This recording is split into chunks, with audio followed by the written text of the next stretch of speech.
So, what's up guys? It's your boy, it's JM Animation. So guys, ang ikikwento natin ngayon ay tungkol sa reporting. Taas kamay kung sino yung nagre-reporting dito pero kinakabahan.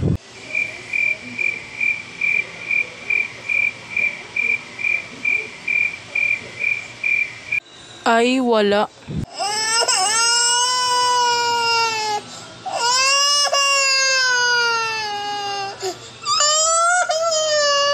Naman ikaw yung mag-isang nanginig sa reporting. Ako din.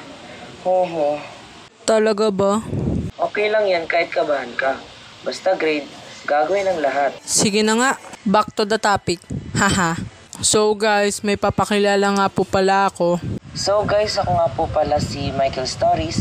Si GM Animation nga po pala ay matagal ko na pong kaibigan.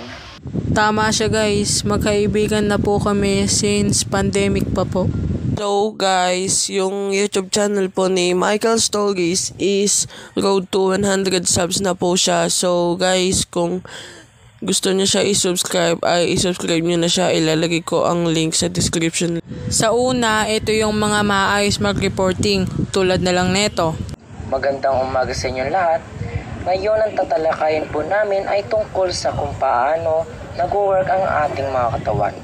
Ako nga po pala si Angelo, ang leader ng Group 1. Ako nga po pala si Robert, ang member ng Group 1. At ako nga po pala si John, ang member ng Group 1. Pagkatapos ng kanilang reporting, impressive. Sa mga susunod na magre-report ay dapat gayahin nyo sila. Tingnan mo sila, malinis ang reporting.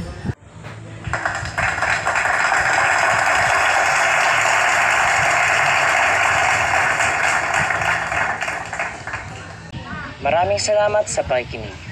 Pangalawa, ito yung mga napagtitripan ng kaklase kasi pag nagre-report ay yung mga kaklase nila ay pinapatawa yung mga nagre-report. So, mga classmate, good morning. Ako nga po pala si Richard. Ang itatalakay ko nga po pala ngayon ay tungkol sa